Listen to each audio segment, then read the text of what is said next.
یہاں کامیابی کا اعلیٰ معیار نہیں بیان کیا جا رہا بلکہ اس کا کم سے کم معیار بیان کیا جا رہا. میں ذرا توجہ دلاؤں گا اس بات کی طرف. سطحی طور پر ذرا ہو سکتا ہے کہ اس میں کوئی مغالطہ پیش آ جائے. تقابل کیجئے ذرا.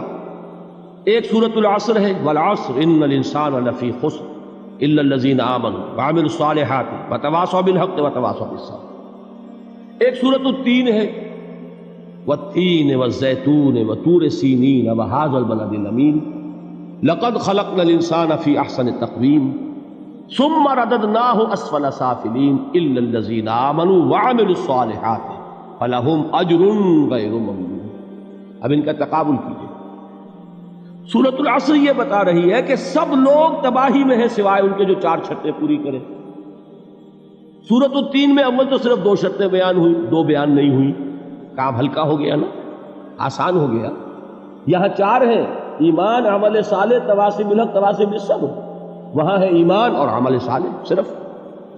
نمبر 2 یہ کہ وہاں فرمایا گیا فَلَهُمْ أَجْرٌ غَيْرُ مَمْنُونَ، ان کے لیے تو بہت بڑا اجر ہے جس کا سلسلہ کبھی منقطع نہیں ہوگا.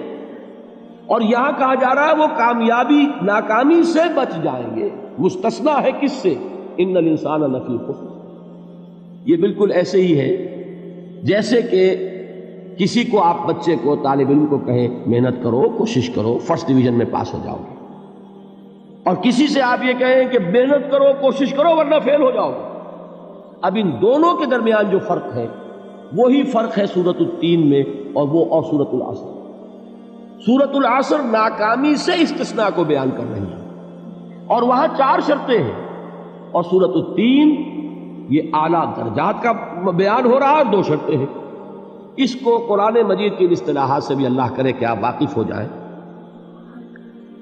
ایک کو ہم کہیں گے کہ ایک پر انذار کا رنگ ہے اور دوسرے پر تبشیر کا رنگ ہے. یہ 2 الفاظ بارہا آپ نے پڑھے ہوں گے. سورہ بنی اسرائیل میں فرمایا حضور سے مخاطب ہو کر وَمَا أَرْسَلْنَاكَ إِلَّا مُبَشِّرًا وَنَذِيرًا، اے نبی ہم نے نہیں بھیجا آپ کو مگر بشارت دینے والا اور خبردار کرنے والا بنا کر. سورہ کہف میں جمع کے صیغے میں آیا وَمَا نُرْسِلُ الْمُرْسَلِينَ إِلَّا مُبَشِّرِينَ وَمُنذِرِينَ، ہم نہیں بھیجتے رہے اپنے رسولوں کو مگر مبشر اور نذیر بنا کر. حضور کے بارے میں فرمایا اِنَّا أَرْسَلْنَاكَ شَاهِدًا وَمُبَشِّرًا وَنَذِيرًا. جمع کے صیغے میں سورہ نساء میں فرمایا رُسُلًا مُبَشِّرِينَ وَمُنذِرِينَ لِئَلَّا يَكُونَ لِلنَّاسِ عَلَى اللَّهِ حُجَّةٌ بَعْدَ الرُّسُلِ وَكَانَ اللَّهُ عَزِيزًا حَكِيمًا. ایک ہے ابشار، بشارت دینا، ایک ہے انذار، خبردار کرنا. اور آپ کو معلوم ہے کہ کسی بھی تربیت کے اندر ان دونوں چیزوں کی ضرورت ہے. کبھی ایسا ہوتا ہے کہ ڈانٹ ڈپٹ کی ضرورت پیش آتی ہے، دھمکی کی ضرورت پیش آتی ہے، باز آ جاؤ، اپنے رویے کو درست کرو ورنہ پکڑ ہوگی، سزا ملے گی. کبھی آپ شاباش دیتے ہیں، ہمت کرو، گھبراؤ نہیں، تمہارے اندر صلاحیت ہے، مایوس نہ ہو، ہمت تمہاری کیوں جواب دے رہی ہے، تم بڑے ذہین ہو، محنت کرو، بڑے اعلیٰ درجات ملیں گے. قرآن مجید میں یہ دونوں رنگ ہیں جو اختیار کیے گئے، ایک تبشیر کا رنگ ہے، ایک انذار کا رنگ. سورۃ العصر میں انذار کا رنگ ہے، خبردار، تمام انسان ہلاکت اور بربادی کا نوالا بننے والے ہیں سوائے ان کے جو 4 شرطیں پوری کریں. الا الذین آمنوا وعملوا الصالحات وتواصوا بالحق وتواصوا بالصبر. تو معلوم یہ ہوا کہ یہ کامیابی کے جو منیمم پری ریکویزٹس ہیں.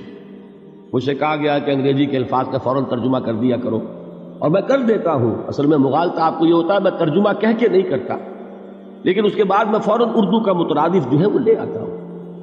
لیکن میں یہ اس لیے استعمال کرتا ہوں انگریزی اصطلاحات، جیسا کہ میں نے عرض کیا تھا کہ میرے اصل مخاطب ہیں جدید تعلیم یافتہ لوگ، اور جدید تعلیم یافتہ لوگوں کے کمیونیکیشن جو ہے، ابلاغ، وہ ان انگریزی اصطلاحات کے ذریعے سے زیادہ بہتر اور صحیح تر ہوتا ہے. ورنہ وہ بات سمجھیں گے نہیں، اسی لفظ ابلاغ کو وہ نہیں سمجھیں گے اور کمیونیکیشن کو سمجھ لیں گے. یہ ہے اصل میں ساری مصیبت کے جو اس وقت ہمارے سامنے ہے. اس لیے یہ الفاظ ہم استعمال کرتے ہیں. تو میں یہ کیا عرض کر رہا تھا کہ در حقیقت ان الانسان لفی خسر الا الذین آمنوا وعملوا الصالحات وتواصوا بالحق وتواصوا بالصبر. یہ منیمم پری ریکویزٹس ہیں کم سے کم لوازم ہے نجات کے، ان سے کم تر پر نجات کا کوئی سوال نہیں، اس لیے کہ قسم کھا کر اللہ فرما رہا ہے، زمانے کی قسم ہے، تمام انسان خسارے میں ہیں سوائے ان کے جو 4 شرطیں پوری کریں۔ تو تیسری چیز ذہن میں یہ رکھیے، یہ چاروں شرطیں لازم ہیں، یہ بہت اہم نکتہ ہے۔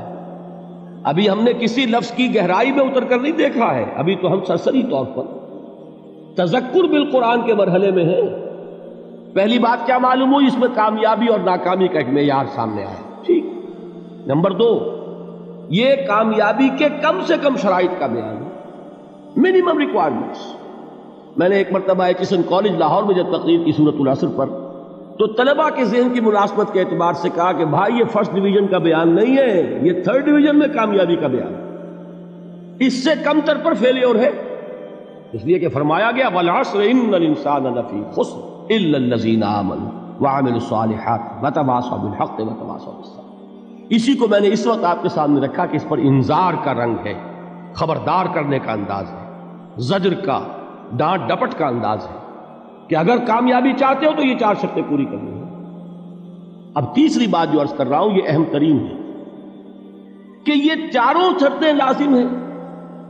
اگر اللہ تعالیٰ نے کامیابی کے لیے 4 شرطیں بیان کی ہوں تو سوچئے، کیا مجھے یہ اختیار ہے کہ ان میں سے 1 کم کر دوں، 2 کم کر دوں، 3 کم کر دوں؟ کس کو اختیار ہے؟ اللہ کے بیان کردہ کسی چیز میں اختیار۔ یہ تو حضور سے کہا گیا تھا، سورہ یونس میں ہے، مطالبہ کیا مطالبہ کرنے والوں نے، ایت بقرآن غیر ھذا وبدل ہو، اے محمد صلی اللہ علیہ وسلم یہ قرآن بہت ریجڈ ہے، بہت سخت ہے، ان کمپرومائزنگ ہے، یہ کہیں بھی کوئی روح رعایت کرنے کو تیار نہیں ہے، تو ہمارا اور آپ کا معاملہ نہیں ہو سکتا اس قرآن پر، اس قرآن میں کچھ ترمیم کیجئے یا کوئی اور قرآن لائیے۔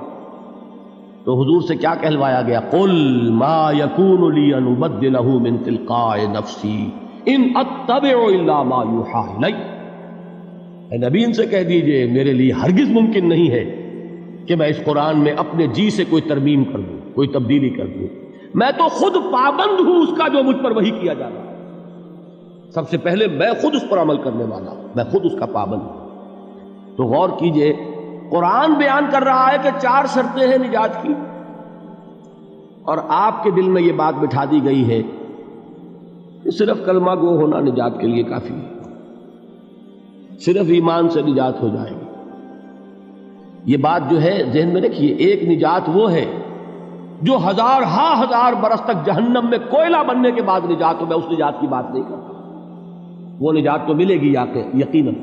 جس شخص کے دل میں رائی کے دانے کے برابر بھی ایمان ہوگا، وہ اپنے اعمال کی، اپنے کرتوتوں کی سزا بھگت کر بالآخر جنت کے اندر داخل کیا جائے گا، جہنم سے نکالا جائے گا، اور نکالا جائے گا تو اس وقت حال کیا ہوگا؟ جیسے جلا ہوا کوئلہ، اس کے سوا کچھ نہیں۔ حدیث میں اس کی شرح آئی ہے۔ لیکن یہ نجات نہیں، نجات وہ کہ جو اللہ تعالیٰ میدان حشر ہی میں ہماری مغفرت کا اعلان فرمائے، اللہ تعالیٰ اول وہلے میں ہمیں جنت میں داخل فرمائے، اس نجات کی بات کر رہا ہوں۔